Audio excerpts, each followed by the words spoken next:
Assalamualaikum warahmatullahi wabarakatuh.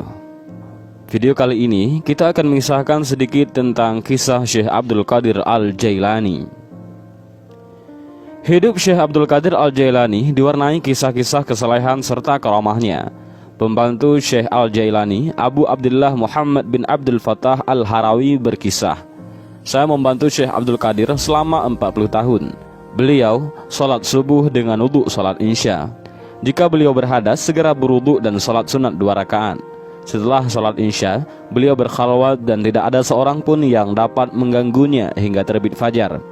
Beberapa kali khalifah datang ke rumahnya, namun tak pernah berhasil untuk menemuinya." Pernyataan Ibnu Al-Fattah ini dikutip Imam Asy-Sya'rani dalam kitabnya yang berjudul Tabaqat Al-Kubra. Selanjutnya, Ibnu Al-Fattah menceritakan, "Saya pernah bermalam di rumah Syekh, dan saya melihat ia salat sunat di awal malam dan berzikir hingga sepertiganya malam yang awal. Kemudian beliau salat dan membaca Al-Quran sampai habis sepertiganya malam yang kedua." Syekh Abdul Qadir Al-Jailani dikenal tidak mau mencari muka kepada kaum elit, baik kepada orang kaya ataupun para pembesar kerajaan. Pernah suatu ketika ia didatangi oleh khalifah. Ia tidak langsung menemuinya, tetapi ditinggalkan beberapa waktu dalam khalwatnya. Dikisahkan oleh Abdullah Al-Masalli bahwa pernah suatu ketika Al-Mustanjid billah, salah seorang khalifah Abbasiyah, datang ke rumah Al-Jailani untuk meminta nasihat. Ia meminta sesuatu yang bisa mententramkan hatinya, yaitu buah apel yang langka yang ada di tanah Irak. Lalu Syekh Abdul Qadir Al-Jailani pun mengadahkan tangannya ke langit memohon kepada Allah. Maka sekejap itu pun 2 buah apel tergenggam di tangannya. Maka diberikanlah sebuah untuk khalifah dan sebuah lagi untuk dirinya. Setelah apel dikupas dari tangan Syekh Abdul Qadir Al-Jailani, terciumlah bau harum dan manis. Tetapi anehnya, kupasan khalifah itu tercium bau busuk dan penuh dengan ulat. Lalu khalifah terkejut seraya bertanya, "Kenapa begini wahai Syekh?" Beliau menjawab, "Ia busuk dan berulat karena dijamah oleh tangan seorang zalim, dan ia harum dan wangi karena dijamah oleh seorang wali Allah." Konon sejak itu khalifah taubat dan menjadi pengikutnya yang setia. Syekh Abdul Qadir Al-Jailani benar-benar tidak takut akan murka khalifah. Padahal pada masa itu, jika seorang berani mencela perbuatan khalifah, maka akan mendapat hukuman yang berat. Kisah lainnya, Abul Husain Ali Husni Nadawi mengungkapkan dalam kitabnya Rijal Al-Fikri wad Da'wah fil Islam. Dalam kitab ini beliau menceritakan ketika Khalifah Al-Muqtadi li Amrillah mengangkat Abu Al-Wafa' Yahya bin Sa'id bin Yahya Al-Mudaffar untuk menjadi hakim ataupun qadhi. Maka Syekh Abdul Qadir Al-Jailani menyerang habis-habisan dalam ceramahnya, "Engkau menjadi penguasa atas kaum muslimin dengan cara yang zalim. Apa tanggung jawabmu di sisi akhirat kelak?" Maka khalifah pun mendadak menangis dan seketika itu juga Abu Al-Wafa' dipecatnya. Tentang karakteristiknya Syekh Abdul Qadir Al-Jailani yang mulia ini, Al-Jailani mendapat julukan yang sangat tinggi.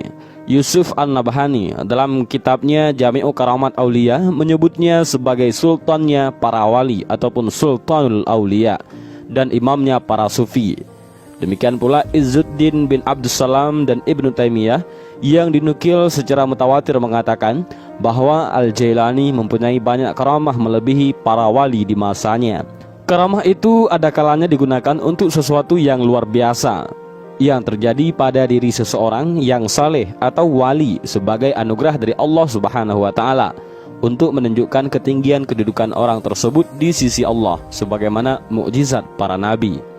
Para pengikutnya meyakini karamah Syekh Abdul Qadir Al-Jailani yang terpenting adalah menghidupkan hati dan jiwa yang mati, menanamkan keimanan, menanamkan rasa takut kepada Allah Subhanahu wa taala serta menyalakan jiwa untuk berbakti kepada Allah. Secara metaforis disebutkan, Asy-Sya'rani mengatakan bahwa beliau tidak pernah dihinggapi lalat sebagaimana Rasulullah SAW karena kemuliaannya. Syekh Yusuf bin Ismail An-Nabhani dalam kitabnya berjudul Jami'u Karamat Aulia menyebutkan, pernah suatu ketika Syekh Abdul Qadir Al-Jailani sedang duduk dan hendak berwudu. Tiba-tiba ada burung mengotorinya, maka seketika itu juga burung itu mati. Melihat keadaan itu, Maka Syekh Abdul Qadir Al-Jailani cepat-cepat membersihkan pakaiannya dan kemudian pakaian itu disedekahkan kepada fakir miskin sebagai tebusan burung yang mati. Seraya ia berkata, "Seandainya aku berdosa karena burung ini, maka pakaianku inilah sebagai tebusannya."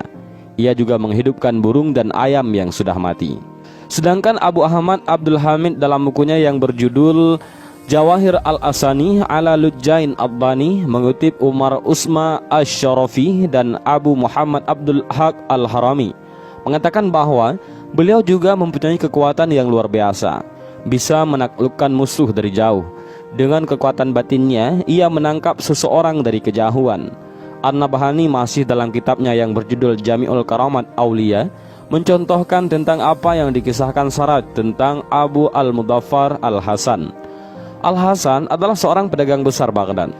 Pada suatu ketika ia menghadap kepada Syekh Hamad Ad-Dabasi, seorang tokoh besar dan guru tarekat Al-Jailani, dengan maksud meminta restu agar dalam berniaga mendapat keselamatan dan keuntungan. Tetapi Syekh Hamad tidak memperkenankan karena akan ada bahaya maut dan perampok yang hendak menghabiskan barang dagangannya. Sepulang dari Syekh Hamad, pedagang tersebut bertemu Syekh Abdul Qadir Al-Jailani di tengah perjalanan. Maka diceritakanlah semua yang difatwakan oleh Syekh Hamad. Mendengar semua cerita itu, maka berkatalah Syekh Abdul Qadir Al-Jailani, "Berlayarlah tahun ini, pasti engkau selamat dan pulang dengan membawa keuntungan yang besar. Akulah yang bertanggung jawab atas segala risikonya." Beberapa saat kemudian, Abu Al-Mudhaffar pun berangkat menuju negeri Syam ataupun Syria. Ternyata sampai di sana dagangannya laris berlaku 1000 dinar. Kemudian ia menuju Halab, dan dikala ia beristirahat, uang dagangannya tertinggal sampai semalaman. Dalam tidurnya, ia bermimpi bahwa ia dan kafilah lainnya dirampok oleh kawanan penjahat dan dibunuhnya.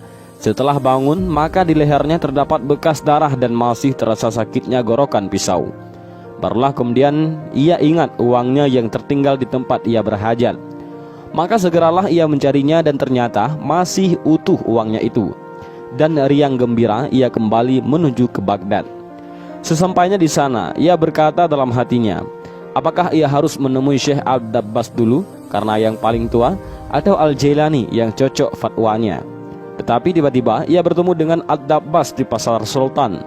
Kemudian Ad-Dabbas berkata, "Temuilah dulu Al-Jailani karena ia kekasih Tuhan yang mendoakanmu sampai 17 kali, sehingga bahaya maut yang semestinya menimpa dirimu benar-benar hanya engkau temui di dalam mimpi saja. Begitu pula hartamu yang hilang sementara karena kelupaanmu."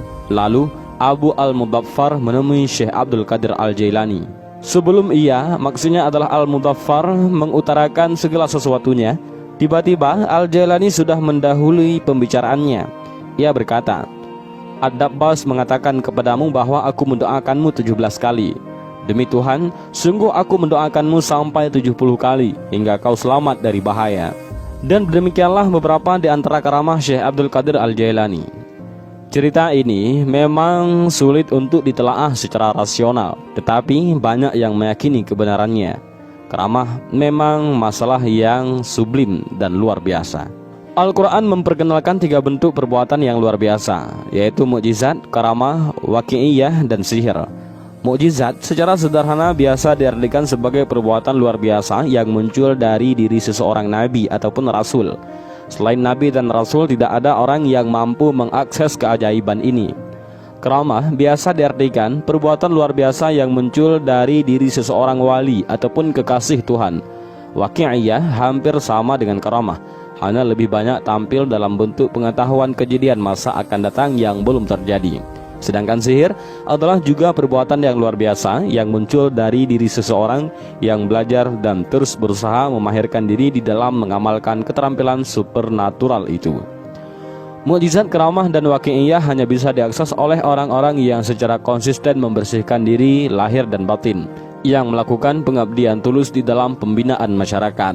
Ciri-ciri orang yang mendapatkan karamah: tidak pernah memperkenalkan diri dengan mendemonstrasikan kelebihan yang dianugerahkan Tuhan kepadanya. Apalagi mereka tidak pernah terlintas dalam pikirannya untuk mengomersialkan kelebihan yang Tuhan berikan kepadanya.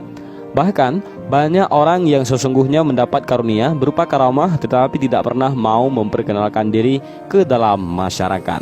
Syekh Abdul Qadir Al-Jailani memiliki kisah-kisah unik sejak remaja. Diriwayatkan bahwa menjelang keberangkatannya menuntut ilmu ke negeri Baghdad, ibunya membekali 80 keping uang emas yang dijahit dalam saku bajunya. Uang itu adalah harta warisan dari almarhum ayahnya. Dikala hendak berangkat, ibunya berpesan agar Al-Jailani tidak berdusta dalam keadaan bagaimanapun. Ia mematuhi nasihat ibunya.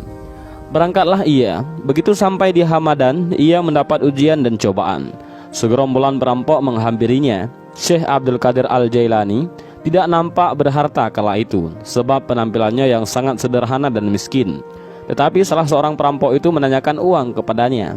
Al-Jailani pun mengaku bahwa uang dari ibunya sebesar 80 keping. Lalu sang perampok keheranan melihat kejujurannya. Kepada perampok itu, Syekh Abdul Qadir Al-Jailani mengisahkan akan pesan ibunya, bahwa ia tidak boleh berdusta dalam keadaan bagaimanapun, dan ditambahkannya, jika ia berdusta, upaya untuk menuntut ilmu tidak ada artinya. Mendengar kejujuran Al-Jailani itu, konon gerombolan perampok itu tersungkur jatuh di kaki Al-Jailani. Dan diceritakan bahwa pemimpin perampok itulah muridnya yang pertama kali. Selama belajar di Baghdad, beliau selalu prihatin dan menahan derita dengan tabah. Berkat kejujuran dan kesalehannya, beliau cepat menerima dan menguasai ilmu dari para gurunya. Beliau terbukti sebagai ahli hukum pada masanya. Syekh Abdul Qadir Al-Jailani banyak menekuni literatur. Misalnya ilmu tafsir, ilmu hadis, ilmu khilaf, ataupun ilmu yang berhubungan dengan perselisihan para ulama.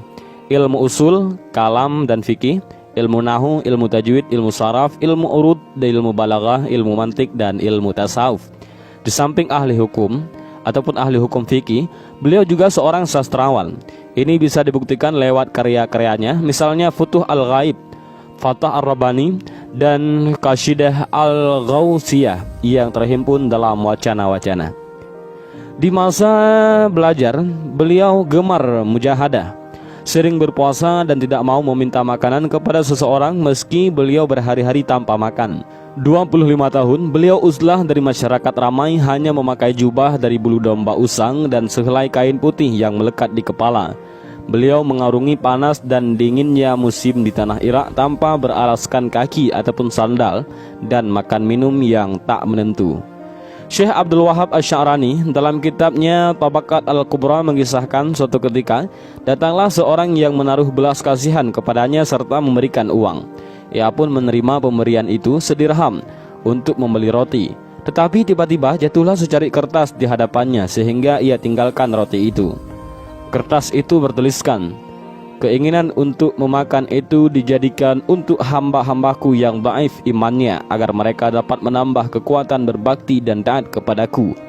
Adapun bagi orang yang kuat imannya, tentu tidak mempunyai keinginan yang sedemikian. Setelah Syekh Abdul Qadir Al-Jailani menamatkan pendidikannya di Baghdad, beliau mulai melancarkan dakwahnya. Abu Sa'id Al-Mukhrami menyerahkan pembangunan madrasah kepadanya. Madrasah itu tidak menampung para muridnya yang jumlah besar, maka diperluaslah dan selesai pembangunannya pada tahun 528 Hijriah. Madrasah itu dinisbahkan dengan namanya Qadiriyah.